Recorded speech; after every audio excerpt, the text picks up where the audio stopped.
komunitas itu hadir karena ada masalah di sekitaran kita, khususnya karena kita bangun itu literasi, maka ada perkara yang mesti kita harus bangun di situ.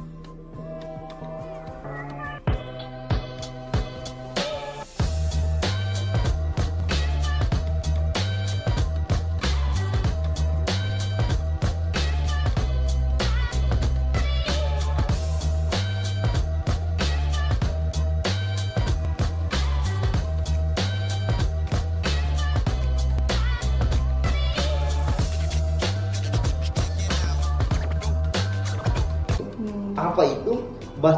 Baca dan menulis kan gitu. Nah, itu yang seharusnya kita gerakan sama-sama di komunitas. Saya sebagai pelaku komunitas juga sebenarnya memikirkan ada perkara yang hilang kalau misalnya kita sudah ada baca, orang suka membaca, tapi ada jarang orang menulis. Tidak ada penulis, lebih-lebih penerbit. Tidak ada. Jadi kalau selaras antara membaca kemudian lahir penulis, saya yakin dan percaya usaha penerbitan juga bakalan bagus, bakalan hadir. Nah, awal mulanya kenapa kemudian komunitas kami, khususnya di Pakalawaki itu mengambil jalan bahwa selain menulis, selain komunitas baca, kita harus juga membangun satu organisasi usaha di mana ada penerbit di dalamnya. Karena kita melihat bahwa saling berpacunya ini perkembangan menulis dan geliatnya teman-teman di sekolah, guru-guru kayak Bunda tadi, teman-teman komunitas untuk misalnya menulis, tetapi tidak dibarengi misalnya dengan kehadiran penerbit, saya yakin dan percaya yang diuntungkan itu bukan kita aja, tetapi di Jawa sana. Jadi pengalamannya gitu. Di Jawa. Hal-hal yang krusial itu yang sebenarnya saya coba untuk masuk dan sebagai melengkapi bahwa kehadiran satu kelompok penerbit misalnya di Takalar misalnya itu sebenarnya mau bergandengan tangan dengan komunitas, bergandengan tangan dengan pegiat, penulis, pembaca. Karena yang menjadi kendala biasanya yang saya temukan sebenarnya adalah ada banyak tulisan tapi tidak tahu mau kemana untuk menjadi sebuah buku. Jadi betul. 2014 saya mulai menulis benda tuh. Teman-teman itu selalu minta rujukan ke saya. Di mana kita mau menerbitkan dan di mana kita terbitkan buku tak. Dan pasti pikirannya orang pasti ke Jawa. Pasti selalu saya bilang ke Jawa. Saya karena berpikir ada kreativitas yang saya mau coba kembangkan. Bahwa ini adalah sebenarnya potensi, bukan cuma potensi literasinya, tetapi potensi bisnisnya ada. Berprofit potensi bisnisnya ada. Akhirnya saya bilang, oke, saya bertanggung jawab mau mendirikan perusahaan penerbitan dan teman-teman yang minta rekomendasi ke saya karena kita kenal. Dan sama di kualitasnya. Terpercaya ya. Betul, dan terpercaya. Dan tentu saya misalnya yang punya gerakan sama dengan kita, tentu tidak sama kualitas harganya dengan yang profesional secara memang dia cari profit. Karena saya memang murni untuk bagaimana bergandengan dengan teman-teman penulis dan teman-teman literasi di Takala. Akhirnya alhamdulillah dari keberadaan selama 2 tahun ini Bunda, selama 2 tahun ini teman-teman komunitas yang di Takalar sudah mulai melirik ke kita. Ngapain kita mau cari yang jauh, ada yang dekat. Hari ini sebenarnya kita sudah tidak lagi bicara tentang harus pergi jauh dan berkualitas itu karya dan buku. Tidak. Ketakutan naskah kita juga dikabulkan, lari, tidak ada diambil. Yang kedua, saya tidak bisa menuntut, di mana kita mau menuntut kalau misalnya tidak sesuai kalau saya jelas ditahu alamat rumahku, ditahu di mana pergaulanku, dan pasti ditahu di mana ini gerakan tak sama-sama. Itu puncaknya kesadaran saya bahwa harus ada hadir kelompok-kelompok penerbit juga di Takala. Penerbit itu bukan dilihat dari tempatnya, tapi ini ISBN-nya. Sama ditujukan. Dan sama prosesnya antara kita di Jawa dan kita di Makassar menunggu juga jalur ISBN atau ISSN. Nah, kendalanya sebenarnya anak-anak mudanya Takalar ini dalam penulisan ini seperti tadi apa sudah sebenarnya? dibahas sama Bunda tadi. salah satu kendala besar dari teman-teman di Takalar Iya. tidak berani. Tidak Ada berani. ketidakberanian, ada keraguan-raguan di dalam. Yang kedua adalah saya melihat bahwa teman-teman di Takalar melihat bahwa menulis itu adalah perkara yang amat sulit. Takut ya ejaan Iya. salah, Perkara yang pede. amat sulit. kurang pede. Kenapa? Karena menganggap bahwa buku itu sebenarnya adalah bukan jalan panjang untuk menghasilkan sesuatu. Padahal kita tidak masuk di dalam ranah bagaimana kemudian buku itu bisa menjadi pekerjaan kita. Karena sebenarnya menulis itu adalah bagian dari profesi, salah satu profesi. Dan kalau kita mau melihat kesejarahannya, profesi menulis itu adalah profesi sufi menurut saya. Orang-orang yang terpilih dan orang-orang yang dipilih oleh Tuhan yang bisa menulis. Karena banyak orang pandai berbicara, pandai membaca, tapi amat sulit untuk menulis. Makanya sebenarnya membentuk komunitas, membangun relasi kepenulisan adalah sebenarnya mau menggaungkan, salah satunya adalah peradaban literasi. Itu kita tidak pernah ketinggalan loh. Sesuai dengan katanya Bunda tadi, kita tidak pernah ketinggalan. Dan kita hari ini jangan sampai di masa tak, di generasi tak, sampai berhenti ini tradisi literasi ini. Dan menjadi dosa besar bagi kita kalau pada saat generasi kita sudah tidak pikirkan hal-hal yang ini. Nah, sebagai penerbit, Damar ini kan salah satu penerbit yang ada di Kabupaten Takalar. Penerbitnya Pakalawaki. Nah, sebagai penerbit di Damar, ada berapa banyak penulis di Kabupaten Takalar yang sudah mencetak buku? Sama Damar ini berapa? Iya, betul. Baru-baru ini kami sudah bekerja sama dengan salah satu komunitas literasi di Sulawesi Selatan, namanya Forum Lingkar Pena. Itu membuat satu proyek penulisan buku di Kabupaten Takalar. Waktu itu ada 22 penulis guru dan SMA se-Kabupaten Takalar. Saya belum lihat Bunda itu kemarin. Mungkin karena sibuk dan patut berbangga adalah kehadiran Pakalawaki penerbit itu bukan hanya sekedar selesai buku, selesai cetak, selesai urusan tak dengan saya. Tidak. Tapi kami berkomitmen bahwa karena kita pemain literasi sebelum masuk ke industri penerbitan, kita tahu bahwa ini amat penting untuk dirayakan. Akhirnya kami selalu berpaket. Paketnya adalah selain menerbitkan, mencetak, kami juga melakukan launching buku difasilitasi oleh kami.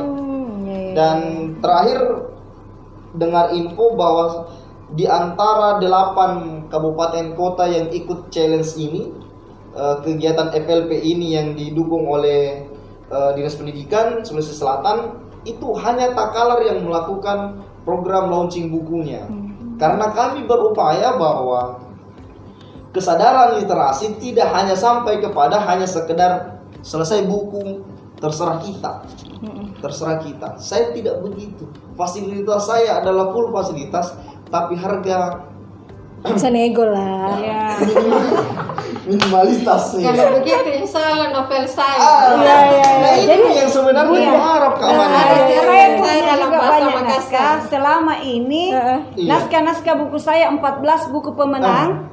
Itu dari fabel, puisi, lomba-lomba semua kemudian diantologikan se-Indonesia. Kalau begitu sudah ada penerbit, insya Allah yang belum dilombakan bisa langsung hubungi. Iya. Bisa Bunda. Biasanya seperti itu. Nah, karena itu kami yang bantu ini, sama-sama membantu. Siapa lagi kalau bukan kita coba? Iya, kan begini Kakak Fani. Penulis itu maunya difasilitasi. Iya. Kan begitu. Sementara penerbit itu butuhnya penulis. Iya kan? Jadi ini memang harus simbiosis, mutualisme. Kalau kita tidak saling klop, tidak saling ketemu, masing-masing misalnya saling mencela karena dia bilang ada lebih bagus di situ dan sampai kapan ini mau begini? Sampai kapan begini? Nah, kendalanya ini penulis sampai untuk diterbitkannya seperti apa ini? Apa kendalanya? Pasti banyak trouble-nya toh? Aduh, banyak sekali kawan ini. Salah satu trouble-nya itu adalah dia bilang ada karyaku tapi tidak ada uangku. Iya, untuk ISBN. Saya bilang jasa itu selalu punya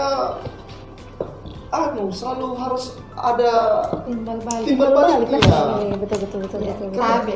Jadi saya kira di sinilah letak bagaimana keterlibatan pemerintah. Iya. Betul. Bagaimana menghargai penulis itu agar dia mau berkarya. Nah, Banyak yang mau menulis, banyak yang ada hasilnya, tetapi biaya kepercetakan tidak ada. Iya, itu Jadi yang untuk memotivasi generasi muda untuk menulis, saya kira ini perlu. Yang ada naskahnya silakan ke Dinas Perpustakaan. perpustakaan. Dinas Perpustakaan kerjasama dengan penerbit. Karena itu memang saya sendiri seandainya saya membiayai buku saya tidak Iya, bisa. betul. Namun sebenarnya mohon maaf untuk pengajuan ISBN sebenarnya tak berbayar ya, hanya untuk mengajukan sampul ya, daftar isi, kemudian ringkasan bab kata pengantar, seperti itu mudah saja. Iya. Tapi hanya itu kendalanya. Kendala untuk di pemesanan sampai ke sana sampai ke tangan penulis itu yang mesti punya administrasi. Iya. Nah, ini salah satu yang menjadi pembeda dari komunitas penerbit saya dengan teman-teman yang lain. Terus terang, saya sempat dikritisi oleh teman-teman penerbit. Kenapa sih kamu selalu buat free ISBN? Saya bilang, faktanya memang begitu. Iya, memang. Faktanya begitu. Dia bilang, tapi kan harus ada aturan perpusnas, kita harus kirim pesan. Maksud saya di situ adalah, disinilah kemudian bagaimana kepandaian kita untuk berbicara komunikasi baik dengan penulis, supaya jangan cuma ISBN-nya saja ditunggu, tapi bukunya yang kita mau kirim. Ini juga perpustakaan Takalar.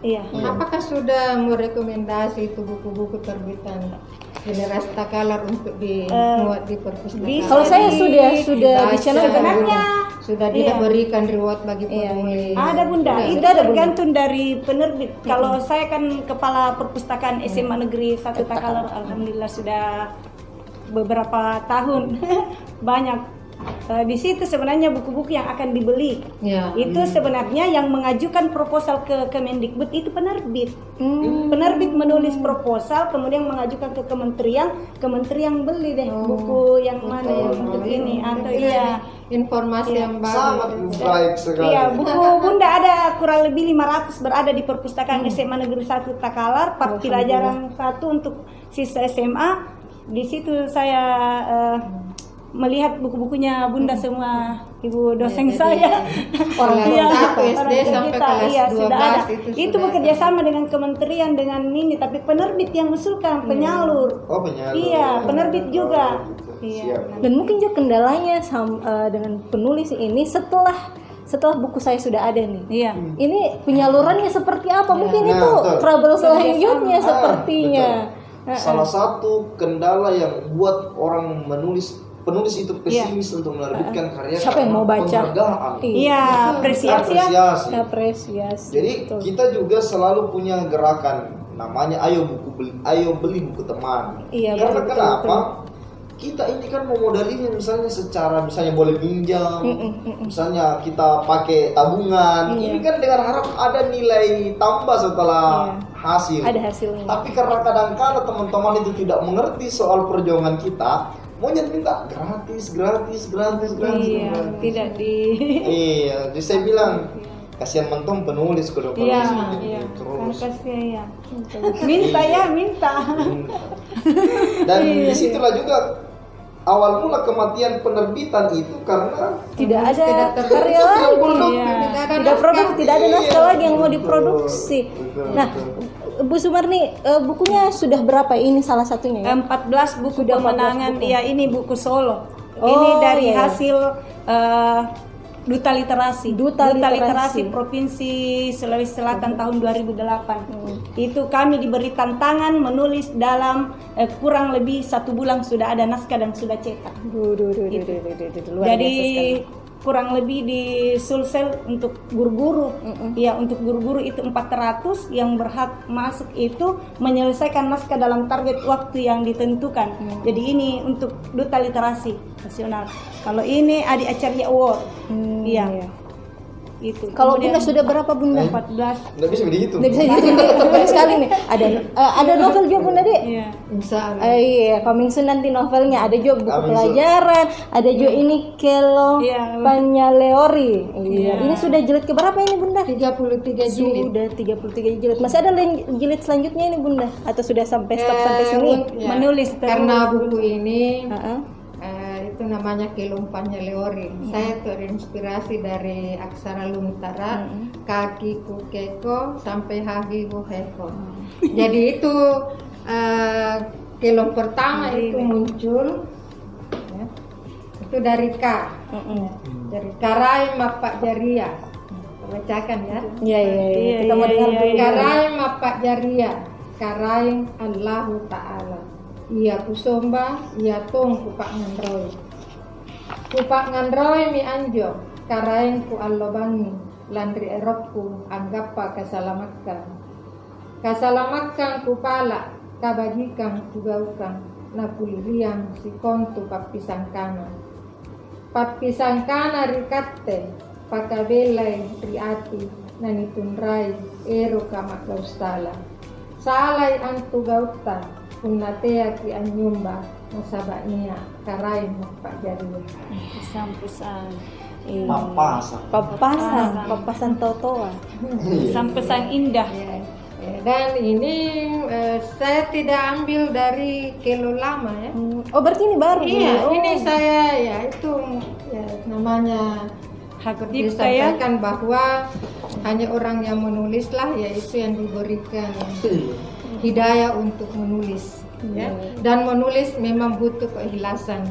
Nah, Perlu diniatkan dan direncanakan. Kapan tidak, maka tulisan tidak akan selesai. Nah, harapan Bunda nih untuk kedepannya bagi penulis-penulis yang ada di Kabupaten Takalar seperti apa? Ya, jadi harapan saya buat anakku, cucuku, penulis dan calon penulis yang ada di Kabupaten Takalar, ya tetaplah berkarya dengan tulus dan jangan menyerah. Ya. Semakin kita berkarya, insya Allah pasti Allah akan menjanjikan sesuatu yang akan indah pada masanya. Kalau Bunda Sumarni seperti apa nih harapan kedepannya? Ya harapan kedepannya ya, insya Allah di Kabupaten Takalar menjadi kabupaten yang berliterasi, yang dipenuhi dengan buku-buku dari penulis Kabupaten Takalar. Insya Allah ke depan, amin. Nah, untuk Damar sendiri nih, seperti apa harapan ke depannya? Iya, harapannya adalah selama berdirinya penerbit ini sebenarnya memang agak timpang. Timpangnya adalah lebih banyak orang luar dibanding orang Takalar itu sendiri. Padahal awal mulanya ini kehadiran Pak Kalawaki mengambil inspirasi.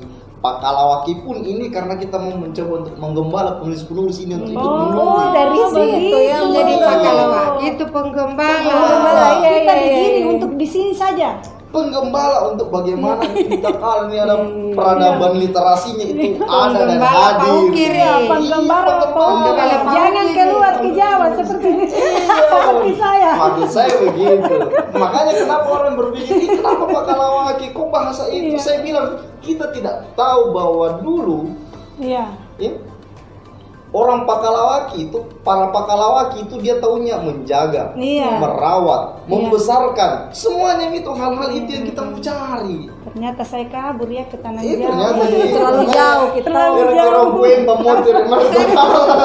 Kira mantamar ya Pak. Insya Allah ada juga novel saya. Insya Allah kalau bisa apalagi penari hujan. Panen lagi. Sudah mulai digiring masih di kandang sendiri. Alhamdulillah orang luar saja percaya ke kita Takalar. Ini sudah alhamdulillah buku terakhir ini sampai dalam sebulan itu ini tak 6 saya kerja 6 satu bulan ini. Jadi sekitar sudah mengeluarkan ISBN itu setahun 40 ISBN 40 buku kita cetak.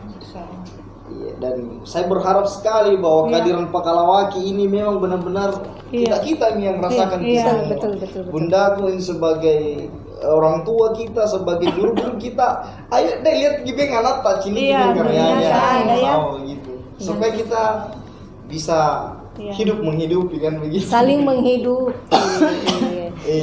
Jadi pemirsa Takalar TV, menarik sekali ya perbincangan saya bersama bunda-bunda dan lelaki tampan ini. Karena pertemuan kita ini lintas generasi, Bunda sih. Lintas generasi. Lintas generasi. Ada bunda yang mungkin lebih senior. Iya, saya mahasiswa, kemudian siswa saya. Jadi 3 generasi nih. Jadi semoga harapan-harapan tadi yang sudah dipaparkan oleh 3 narasumber saya ini bisa bermanfaat dan memberikan inspirasi bagi penulis-penulis yang ada di Kabupaten Takalar sendiri. Nah, pertanyaan terakhir ini, bagaimana pendapatnya Damar tentang adanya Takalar TV menjadi fasilitator dari penulis ke pemerintah sendiri, seperti apa? Iya, ini hal yang menggembirakan menurut saya. Takalar TV hadir untuk menginformasikan banyak hal. Salah satunya dari kita ini sebenarnya dari pegiat-pegiat literasi yang sejatinya dia berjuang sendiri awal-awalnya. Iya, betul. Hanya berjuang, teman-teman komunitas masing-masing berjuang. Tapi kehadiran Takalar TV di bawah naungan Diskominfo menghadirkan kita ini semua berarti telah membuka ruang bahwa ternyata literasi mesti juga disorot dengan mata kamera yang bagus ini. Karena memang peradaban itu salah satunya dibangun lewat literasi ini. Kenapa kita begini-begini melulu, begini-begini saja ya? Karena literasinya kita yang tidak terlalu berkembang. Oleh karenanya is the best lah buat Takalar TV. Terima kasih banyak. Dengan tagline-nya lagi Bajikna Takalar, kita memang berupaya bagaimana ini sama-sama empaka bajiki Takalar. Karena kehadiran tak semua ini di generasinya orang Takalar ini karena Ertonya ini cini Takalar Baji dan kehadirannya Takalar TV di Takalar ini patut kita syukuri dan kita patut berbangga karena hadir membersamai teman-teman pegiat literasi, teman-teman penerbit, teman-teman kesenian dan sebagainya. Kalau menurut Bunda sendiri seperti apa? Ya, Bunda Sumarningsih dulu. Iya, apresiasi terhadap Takalar TV ya, alhamdulillah saya bangga terhadap Takalar TV. Dengan adanya Takalar TV, ya masyarakat sudah mengenal orang-orang yang sumber daya manusia. Iya. Dari dahulu orang Jawa lebih menghargai orang Takalar dibanding orang Takalar sendiri. Mengapa? Karena tidak mengetahuinya. Betul. Iya, seperti itu. Jadi dengan adanya Takalar TV, satu persatu SDM dari orang-orang dari Kabupaten Takalar bisa tonjik. Iya, masyarakat sudah bisa terlihat ya dari yang mana dan mau kemana. Seperti pada penulisan sudah mengetahui dengan adanya Takalar TV pada saat ini kami diliput ini, ya sudah penulis-penulis sudah mengetahui mau lari kemana. Dan mau ke penerbit mana, mau ke editor mana. Iya. Dan dulu yang masih bingung cari editor, masih bingung dan bersemedi ya dengan adanya Takalar TV menampilkan penerbit, penulis, editor dan sebagainya, mereka semakin berani di dalam berliterasi dan untuk tujuan ke depan melihat literasi Kabupaten Takalar dipenuhi dengan buku, penulis-penulis, alhamdulillah sudah di depan mata kita dengan adanya publikasi pada Takalar TV. Ya, seperti itu. Nah, terakhir mungkin ini petua dari Bunda kita ini seperti apa ini Bunda? Siapa tahu mau kasih papasan lagi nih Bunda. Takalar TV luar biasa. Ya, jadi ada Kelong Mangkasara, Teki Natabai Kana Uru-uru Najina Senge. Nama numbang balak batu, senge pode tasikali Kalimantan. Jadi kita berharap mudah-mudahan kehadiran Takalar TV ini menjadi inspirator dan menjadi penyemangat bagi pemerintah, masyarakat umum, generasi muda, anak-anak dan seluruh lapisan masyarakat. Karena insya Allah ini akan ditonton oleh orang banyak. Dan tak kenal maka tak sayang maka tak cinta. Kehadiran kita di sini ya mudah-mudahan menjadi inspirasi bagi generasi muda untuk senantiasa berkarya tanpa umur dijadikan sebagai rintangan buat berkarya. Mari berkarya karena hanya karya kita lah yang akan menjadi bukti sejarah buat peradaban generasi yang akan datang. Terima kasih Takalar TV, dan mudah-mudahan kita dapat bertemu kembali di lain tema yang akan menjadi perbincangan kita pada masa yang akan datang. Amin. Billahi taufiq wal hidayah. Wassalamualaikum warahmatullahi wabarakatuh. Waalaikumsalam warahmatullahi wabarakatuh. Ya, jadi pemirsa Takalar TV, itulah tadi perbincangan saya bersama 3 narasumber yang sangat menginspirasi kita pada hari ini. Ada penulis, ada penerbit, ada juga guru SMA Takalar. Jadi semua mereka adalah penulis. Jadi melalui sini pemirsa Takalar TV tidak bingung lagi nih ketika mencari tempat penerbitan, dan semoga hari ini juga memberikan inspirasi bagi kita semua. Saya Fani Faisal bersama 3 narasumber saya yang hebat pada hari ini mohon undur diri. Assalamualaikum warahmatullahi wabarakatuh. Takalar TV, Bajingan Takalar.